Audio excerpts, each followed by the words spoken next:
Hello guys, I welcome you all to this video. Myself B. MOUNIKA, Assistant Professor of English, KSR College of Arts and Science, Parvaman, Tiruchendur. Today we are going to discuss some of the topics that given in the syllabus of History of English Literature. First one, Unit 1, Prose. So the definition of prose is an ordinary writing.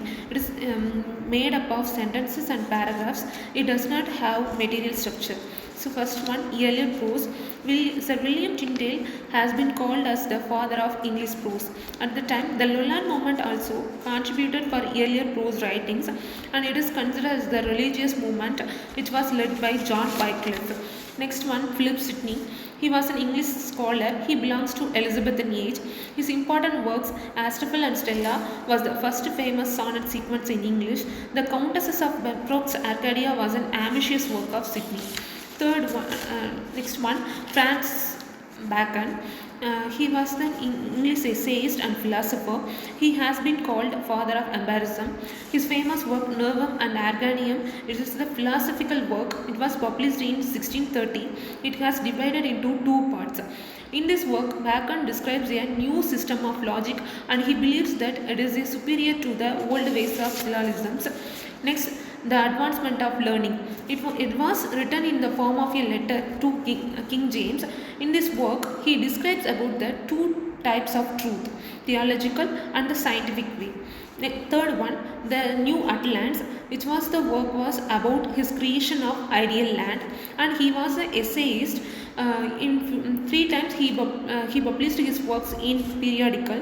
In 1597 he composed 10 essays, and 1612 38 essays, and 1625 58 essays. Next, the authorized version of the Bible. So King James Bible, it's the authorized version in England.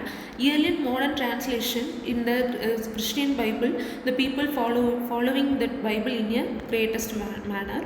Next, modern English prose. In the 19th century and the 20th century, there was a shift from ornamental style of writing to straightforward and clear writing.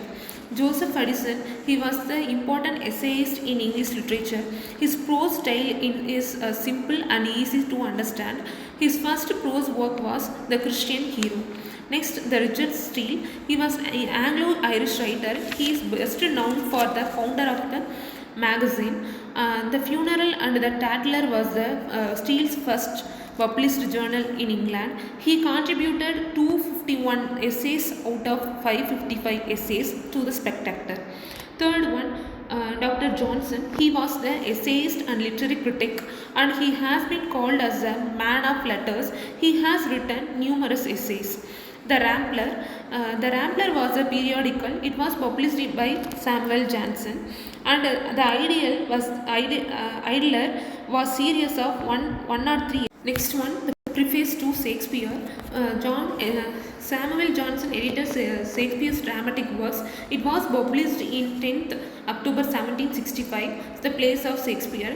Through this work, Johnson tells about the greatness and faults in Shakespeare's plays. Next,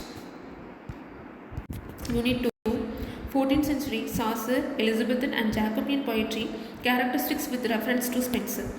So, first one, 14th century Geoffrey Chaucer.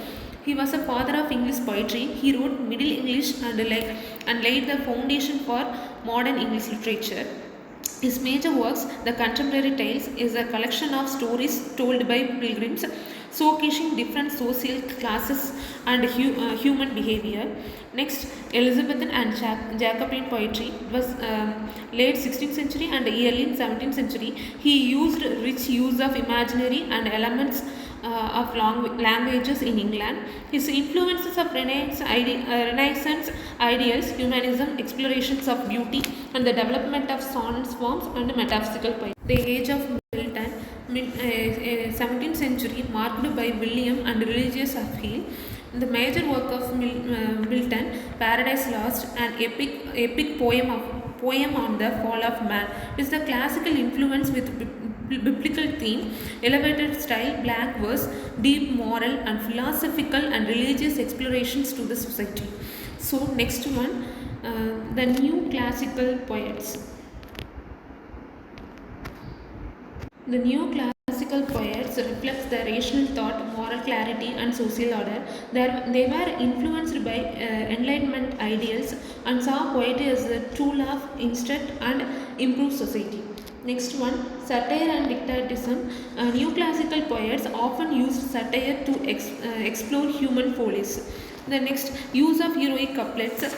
They used the iambic pentameter. This is a form become a hallmark of neoclassical poets and verses. Verses in England. Imitation of classical Roman rites, Horace and Jovial.